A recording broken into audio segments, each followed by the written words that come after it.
Alertas contra la tuberculosis. Ministerio de Salud. Gobierno del Perú. El Perú.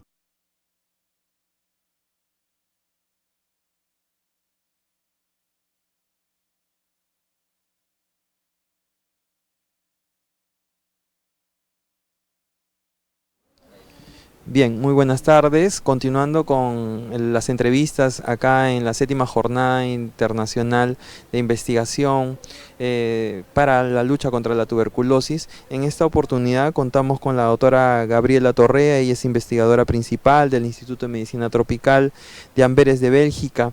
Y hoy día nos ha deleitado con una presentación relacionada a la variabilidad en la capacidad de las pruebas rápidas para detectar mutaciones en el RPOB de Mycobacterium que corresponde a la resistencia a rifampicina. Entonces, doctora, agradecerle por su presencia el día de hoy, por la ponencia que nos ha brindado y bueno, para nuestro público a través de la vía virtual de YouTube, agradecería si nos puede comentar algo más en relación a la importancia que esta investigación tiene de esta variabilidad, cuánto influye en la toma de decisiones a veces que los clínicos que están frente al paciente y ven los resultados tienen que optar.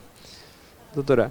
Sí, bueno, muchas gracias por la invitación y ese es un tema que hace años que nos preocupa porque se han observado no solamente en la clínica, sino también lo hemos detectado como lo expliqué, en el laboratorio durante los ensayos de evaluación externa de la calidad, que habían resultados discordantes entre los métodos, entre el método de referencia y los métodos clásicos y entonces comenzamos a investigar qué es lo que pasaba, por qué hay diferencias entre los métodos fenotípicos, genotípicos o los métodos rápidos, que a veces una cepa que se sabe que es resistente es sensible en el medio MIGIT, en el medio líquido.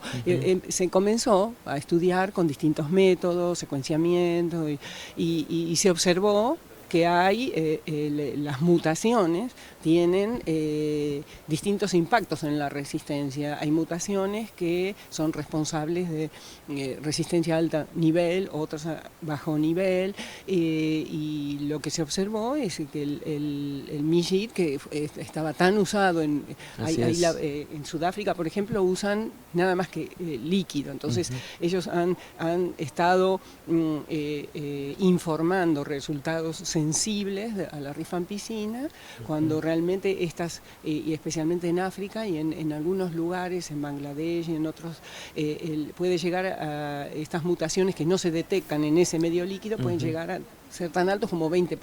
Wow. Entonces, el hecho de no detectar, dar un tratamiento que no corresponde y se sigue transmitiendo, aumenta. Es una selección debido, es una selección. Lo que hay que evitar es una selección no de la droga, del tratamiento, pero selección del diagnóstico. Existe eso. Que existe también selección del diagnóstico con el GeneXpert, porque hay mutaciones que no las detecta el GeneXpert. Entonces, en tuberculosis, así como el tratamiento es una batería, desgraciadamente en diagnosis también, para el diagnóstico es una batería. Hay métodos que detectan una parte y otros métodos que no, que es el complementario. Entonces, y que eso depende de la situación de cada país. Hay mutaciones que son más prevalentes en un lugar, en un país, que en otro. Entonces, las situaciones son diferentes y es por eso que no se puede generalizar y hacer una directiva mundial para todo el mundo, sino que cada país tiene que estudiar su terreno y observar qué es lo que hay que hacer. Es por eso que es importante, bueno, el hallazgo que tuvimos, que MODS, que ustedes tanto lo usan, es un buen método para detectar esas. Lo que hay que ver si ese tipo de mutaciones acá son prevalentes o no. Eso es una cosa que lo pueden ir observando, comparando los métodos, especialmente ahora que van a implementar MIGIT solamente. Sí. Por lo tanto, eso hay que tenerlo en cuenta, porque si ahora es muy bajo, por ahí es 1%, pero si no lo tienen en cuenta, van a hacer esa selección por diagnóstico y las mutaciones, estas mutaciones controvertidas, pueden después aumentar en proporción por una selección debido al método diagnóstico. O sea, todo eso siempre hay que tener un criterio, hay que ser muy crítico. Tanto la tuberculosis, es por eso tal vez que la comunidad científica es tan apasionado, porque es siempre complicado y nos hace pensar y los conocimientos previos hay que tenerlos en cuenta. Incluso influye mucho la parte clínica también de la individualidad de cada caso, ¿no? Incluso la historia natural en la cual aparece la enfermedad en cada paciente es totalmente distinta. Los espacios epidemiológicos de las zonas de donde proviene también influyen mucho. Y el hecho de la variabilidad de los métodos, ¿no? Que en la parte clínica a veces nos genera discusiones y unas controversias en cuanto a la interpretación de los resultados, y que eso a la larga hace que haga crítico la toma de decisión, pero que al final hay que hacerla, ¿no? Es importante considerar eso. ¿Qué le escuchaba respecto al tema de la consistencia que había entre el ESPER y el ESPER Plus? Sí hay una alta consistencia, creo que estaba por encima del 80%. En la detección no había mucho inconveniente. Para la detección de estas mutaciones.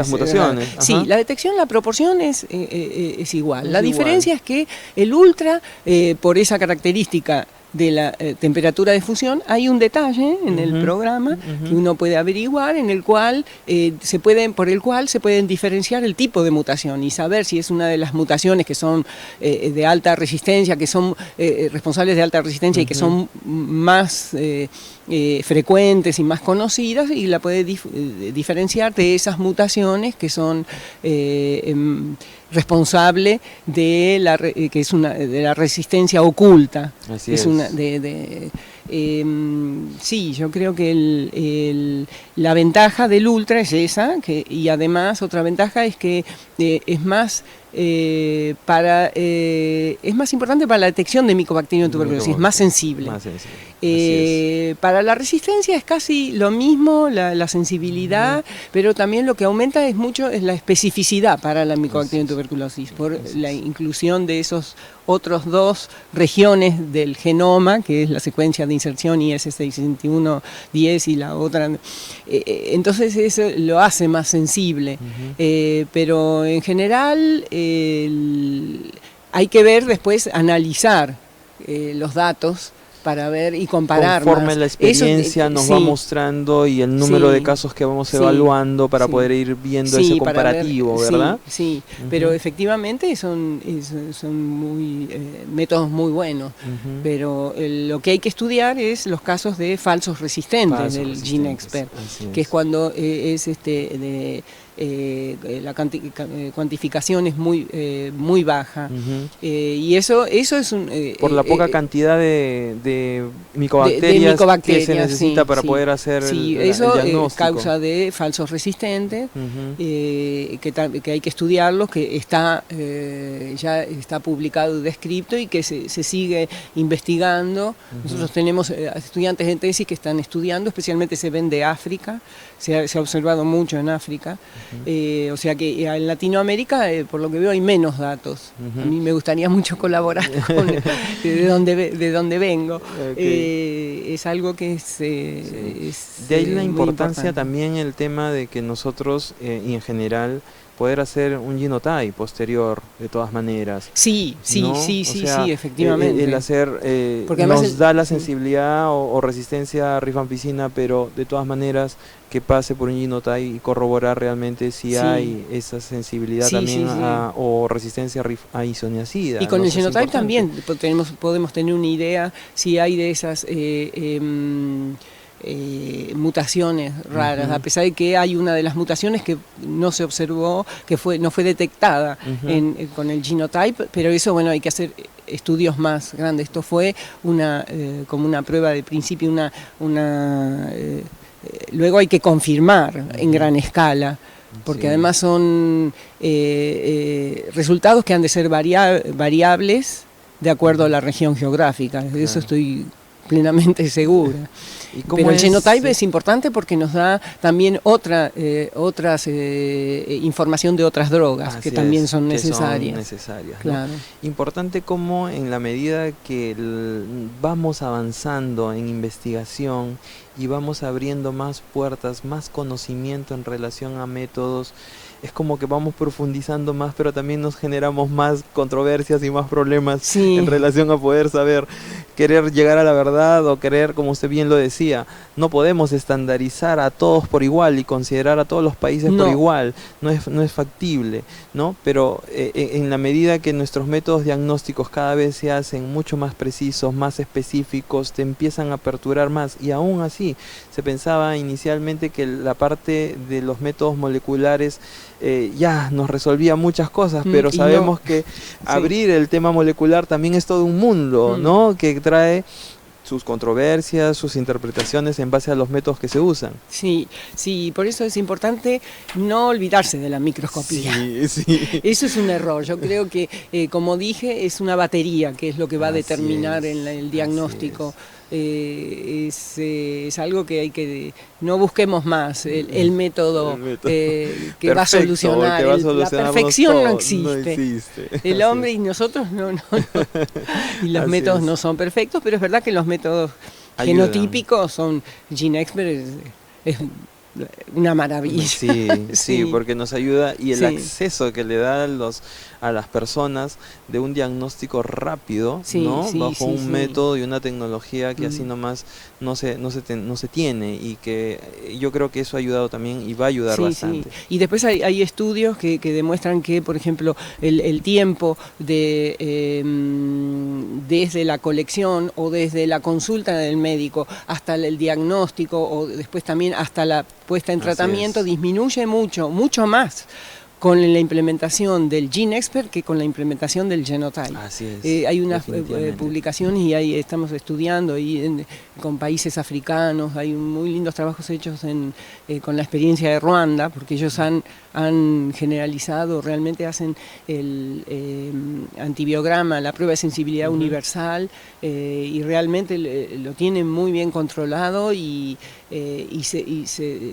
tienen una buena base de datos con la cual pueden, y eso es importante, la base de datos, para después poder hacer análisis y poder cambiar. evaluar, Y ahí ¿no? se observó que la introducción del GeneXpert ha disminuido mucho la mortalidad Así es. y con el tiempo está ligado a la disminución del tiempo desde la colección de la muestra hasta el diagnóstico o la iniciación del tratamiento.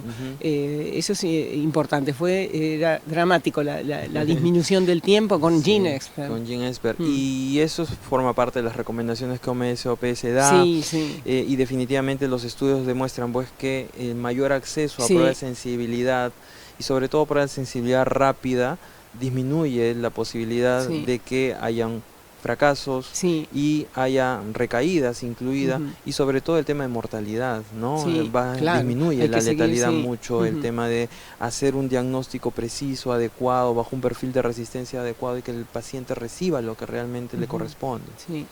¿no? Efectivamente. Muy bien, doctora. Bueno. Agradecerle, doctora Gabriela Torrea, Bueno. por la presencia el día de hoy en esta 7ª jornada, doctora. Todos sus aportes han sido bienvenidos acá al país, y agradecerle, y esperamos poder que se haya sentido a gusto en esta 7ª jornada y volverla a tener nuevamente. Sí, bueno, yo les agradezco de haberme invitado, y que para mí es un placer de poder, si se puede seguir una colaboración o hacer algo, porque realmente veo que hay un gran interés por mejorar, y un gran compromiso de todo el mundo, que no se ve en todos los países a veces. Así que los felicito, porque realmente fue una experiencia muy linda para mí. Además tengo que decir que es la primera vez que hago una exposición en español, Doctora. después de tantos años. Lo cual fue un placer. Retomando. Muy amable, muy Bueno, amable. muchas Gracias a todos. Gracias. ¿Sabías que cuando una persona afectada por tuberculosis tose, estornuda o habla, expulsa bacilos de la enfermedad al aire? Debido a su escaso peso, estos bacilos permanecen suspendidos por horas en el aire, pudiendo ser inhalados por otra persona. Por ello, en el transporte público,